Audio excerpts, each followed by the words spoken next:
Hello दोस्तों, नमस्कार। मैं आशुतोष दुबे आज हिंदी का एक बहुत ही महत्वपूर्ण टॉपिक संधि लेके आया हूँ, जो कि हर परीक्षाओं में जिसमें हिंदी अनिवार्यतः पूछा जाता है उसमें संधि का अहम रोल होता है। और संधि को हम ऐसे आसान तरीके से समझेंगे कि यह हमें परीक्षा हाल में हमेशा याद रहे, कभी हमसे गलती न हो। तो दोस्तों, संधि को शुरू करने से पहले अगर आपको हमारा यह वीडियो अच्छा लगता हो तो इसे सब्सक्राइब और लाइक करना न भूलें। चलिए आइए शुरू करते हैं। संधि संधि है क्या? संधि एक शब्द जिसका वास्तविक अर्थ होता है दो या दो से अधिक ऐसे शब्द जिनके जुड़ने से कोई सार्थक अर्थ निकलता हो, ऐसे शब्द को हम संधि कहते हैं। संधि के मुख्यतः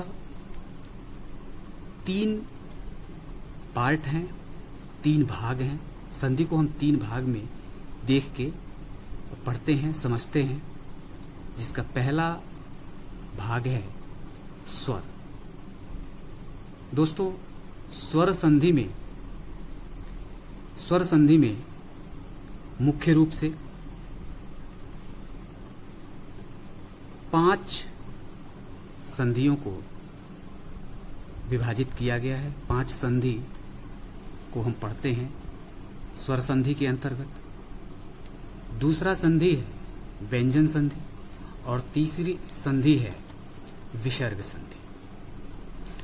जैसे आप स्क्रीन पे देख रहे हैं कि मुख्य 3 होते हैं। संधि मुख्यतः 3 प्रकार के होते हैं: स्वर, व्यंजन और विसर्ग। स्वर संधि के 5 भेद, जैसा कि अभी हमने बताया कि 5 भेद होते हैं, जिसमें पहला होता है दीर्घ संधि। दोस्तों, दीर्घ संधि मतलब सबसे आसान फार्मूला इसका ये है कि वह संधि जिसमें मात्राएं शब्द जुड़ने के बाद जहां संधि होता है, संधि स्थान पे बड़ी मात्रा, बड़ा ऊ, बड़ी ई या आए, ऐसे संधि को हम दीर्घ संधि कहते हैं। जैसे इसका नाम ही है दीर्घ का मतलब ही है बड़ा। और बड़ा जिसमें जिस शब्द के योग में बड़ी मात्रा निकल के आए उसे हम दीर्घ संधि कहते हैं। जैसे भानु धन उदय, अर्थात भानुदय। विद्या धन आलय बराबर विद्यालय। परि धन इच्छा बराबर परीक्षा। दोस्तों, इसमें भी बड़ी की मात्रा आ रही है, आ रहा है, बड़ा ऊ आ रहा है, मतलब संधि स्थल पे बड़ी मात्राएं आ रही हैं। ऐसे शब्द जहां आपको दिखे वो शब्द दीर्घ संधि के होते हैं। दोस्तों, दूसरी संधि है गुण संधि। गुण संधि में वस्तुतः हम देखते हैं कि शब्द के योग स्थान पे जहां संधि होती है वहां पे ए और ओ की मात्रा देखने को मिलती है। दोस्तों, इसका सबसे आसान और सरल फार्मूला अगर याद रखना है तो वो है कि एक लड़की, उसका गुण क्या होता है? उसका गुण होता है कि वो चोटी बनाती है। और वही चोटी यानी कि एक शिखा, एक चोटी अगर है तो वो उसका गुण है। तो जहां सिरोरेखा लाइन के ऊपर, सिरोरेखा लाइन अर्थात जो शब्द के ऊपर लाइन खींचे जाते हैं वो सिरोरेखा लाइन है। इसके ऊपर अगर कोई एक डंडी या एक पाई खींची हुई दिखे तो ऐसे शब्द गुण संधि के होते हैं। जैसे परमेश्वर में ए, महोदय में ओ, ए और ओ ये दोनों ऊपर देखेंगे तो एक एक खड़ी पाई, एक एक लाइन ऊपर की तरफ खींची हुई है, अर्थात ए और ओ की मात्रा है। तो ऐसे शब्द जहां आपको दिखे ये शब्द होते हैं क्या? गुण संधि के। दोस्तों इसमें तीसरी संधि है वृद्धि संधि। अब इसी फार्मूले से हम याद करेंगे कि एक चोटी बनाने का गुण किसमें होता है? लड़कियों में होता है। लेकिन उनके गुण में वृद्धि कब होती है? जब उनमें एक चोटी है तो उनका गुण है, और यही अगर 2 चोटी हो जाए तो उनका उस गुण में वृद्धि होती है। तो इसमें आप देखेंगे कि ए और औ यानी कि संधि स्थल पे ए और औ की मात्रा हमको दिखाई देती है। जैसे सदैव में ए की मात्रा है, वनौषधि में औ की मात्रा है, एकाएक में ए की मात्रा है। मतलब ऊपर सिरोरेखा लाइन के ऊपर ये 2 रेखाएं हैं, अर्थात ए और औ की मात्राएं हैं। तो इस अवस्था में ऐसे शब्द में वह संधि होगी कौन सी? कि गुण में वृद्धि हो रही है तो वह संधि होगी वृद्धि संधि। दोस्तों अगली संधि है यण संधि। यण संधि जैसा कि आप देख रहे हैं यण में य, इस संधि के का पहला अक्षर है य। तो इस य से हम याद रखेंगे य व र, य व र याद रखेंगे। और जब य व र हम याद रखेंगे तो उसमें हम ये देखेंगे कि य व र के पहले आधा शब्द है, अर्थात आपको लगभग कहीं भी य व र के पहले अगर कोई अक्षर आधे रूप में दिखाई देता है वह संधि यण संधि होती है। य से याद रखिए य व र, और य व र के पहले कोई अक्षर आधे रूप में दिखाई देता है, यानी कि वो पूरा अक्षर नहीं होता है, तो ऐसी संधि यण संधि होती है।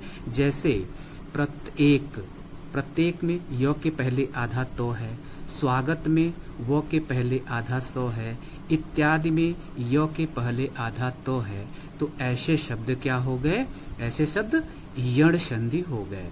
दोस्तों इस स्वर संधि का अंतिम जो संधि है 5वां वो है अयादि। अयादि संधि दोस्तों हम देखेंगे तो अयादि संधि में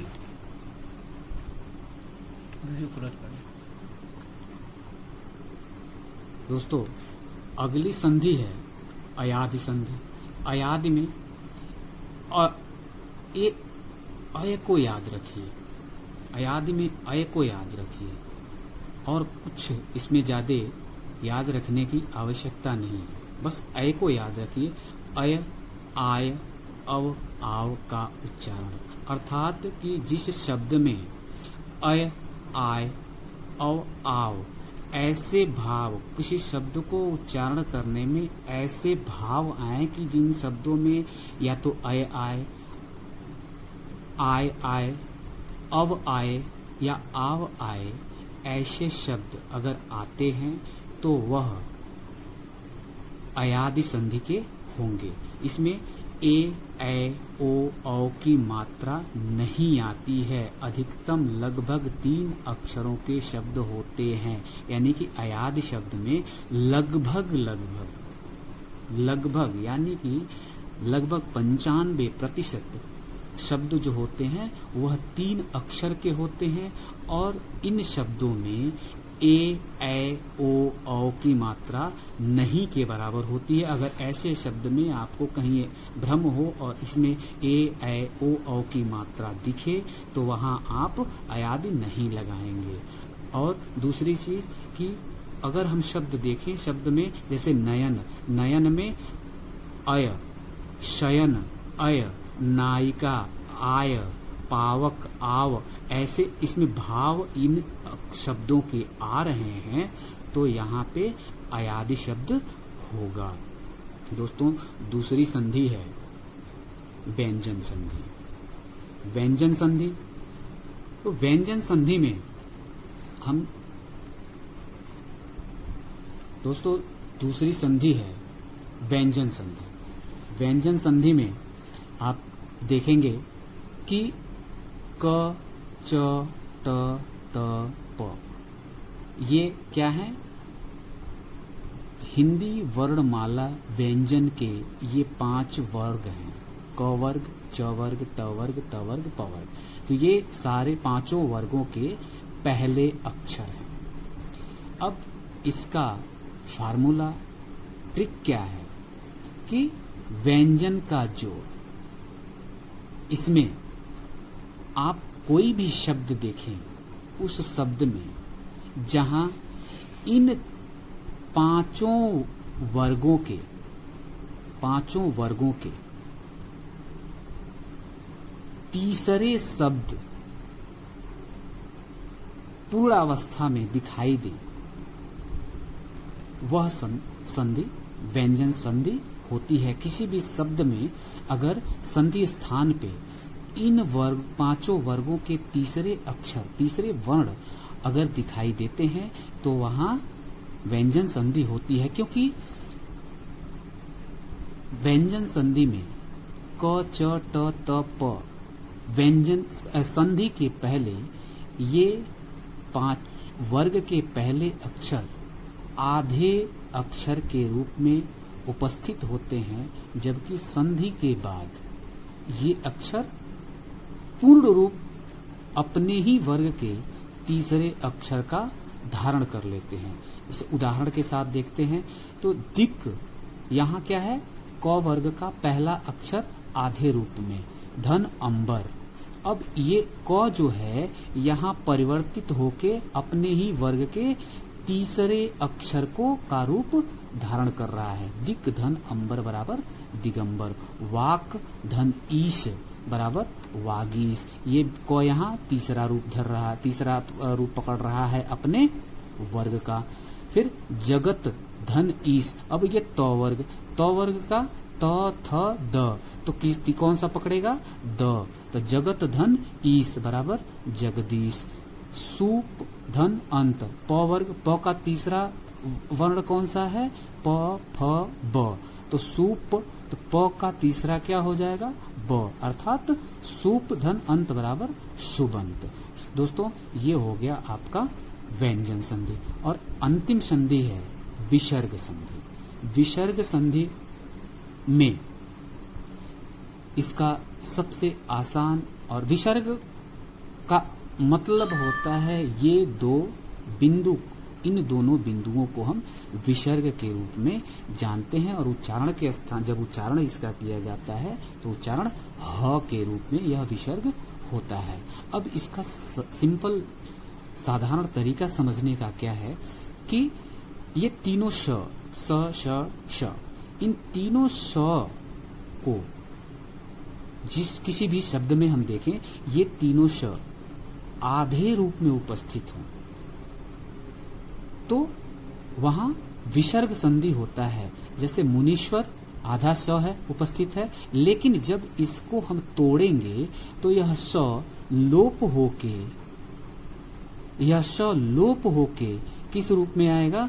तो विसर्ग के चिन्ह के रूप में लोप हो जाएगा इसका। यहाँ है हरिश्चंद्र, हरिश्चंद्र में हरि ही धन चंद्र, हरि ही, यानी कि ये स हर्ष विसर्ग के रूप में प्रदर्शित हो जाता है तो इस स का लोप हो जाता है। नमस्ते, नमः धन ते, यानी कि आधे स का लोप हुआ और विसर्ग के रूप में परिवर्तित हो गया और ये हो गया नमः धन ते। दोस्तों, ये था संधि का आसान और सरल ट्रिक, जिससे आप 1 से 2 बार अगर देख लें, सुन लें, तो बहुत आसानी से संधि आपको समझ में आ जाएगी और यह परीक्षा हाल में कभी भी आपसे गलत नहीं होगी। दोस्तों, यह वीडियो आपको कैसा लगा? लाइक, शेयर और सब्सक्राइब करें। आपको ये कैसा लगा, ये आप कमेंट में जरूर बताएं। जय हिंद।